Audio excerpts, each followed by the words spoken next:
যখন একজন তারকার বয়স হবে তখন তার চ্যালেঞ্জটা বেড়ে যায়।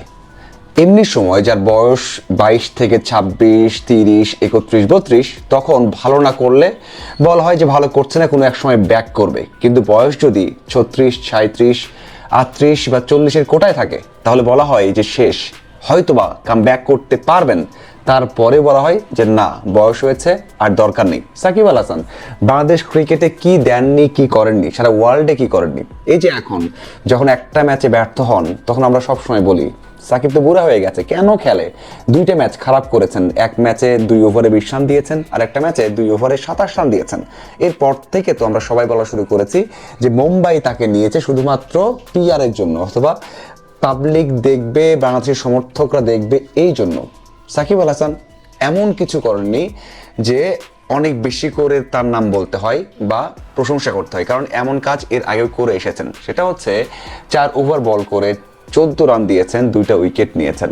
কি দারুণ বল করেছেন এবং অপোনেন্টকে 124 রানে বেঁধে ফেলার ক্ষেত্রে তার অবদান সবচেয়ে বেশি বললে ভুল হবে না। এমন ইকোনমিক্যাল বোলিং এই বয়সে এসে আসলে অনেকে হয়তো আশা করেননি বা কেউ চিন্তা করেনি যে এত ভালো বল করবেন। এবং সবচেয়ে বড় বিষয় হচ্ছে এই আসরে সবগুলো স্পিনার মিলিয়ে যে পরিমাণ টার্ন আদায় করেছেন, এই একটা ম্যাচে তার থেকে বেশি টার্ন আদায় করেছেন সাকিব আল হাসান। এটা ভুল শুনছেন না যে সাকিব আল হাসান তো টার্নে বিশ্বাস করে না। নিজে অনেকবার ইন্টারভিউতে বলেছেন যে আমি আসলে জায়গা মতো বল করতে পছন্দ করি এবং ব্যাটারকে রিড করে লাইন লেন্থ ধরে রাখা সেটা খুব ভালো পান, কিন্তু এত টার্ন কিন্তু এর আগে পাননি। সেটা কিন্তু বারবার দেখানো হয়েছে ওই স্ক্রিনে। যাই হোক, সাকিব আল হাসান বল করতে এসেছিলেন 7ম ওভারে। প্রথম ওভারে 5 রান দিয়েছেন, 2টা ডট এবং একটা উইকেট। ফাকর জামানের ছোট উইকেট না, আমরা হয়তো বলতে পারি যে ভাই ছোট উইকেট নিয়েছেন, তা না, ওপেনার বড় উইকেট।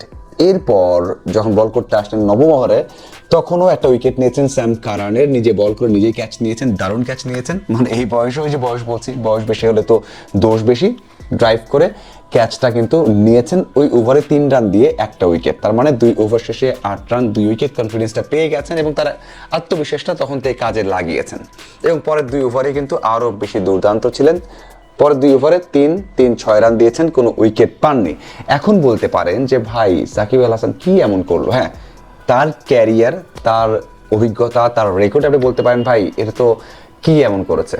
কিন্তু এই যে একটা টি-20 ম্যাচ যেখানে অপোনেন্ট চাইবে অনেক রান করতে, সেখানে এইভাবে বেঁধে ফেলা, এটা অনেক বড় একটা বিষয়। এবং সবচেয়ে বড় বিষয় হচ্ছে 2টা উইকেট নেওয়ার পরেও লরেন্সকে বল করেছেন, রয়কে বল করেছেন এবং তাদের আরও হিটার ব্যাটার ছিল যারা কিনা অনেক ভালো হিট করতে পারেন, তাদেরকেও কিন্তু হিট করতে দেননি। টার্ন আদায় করেছেন, বেশিরভাগ সময় বল করেছেন বেশি জোরের উপর।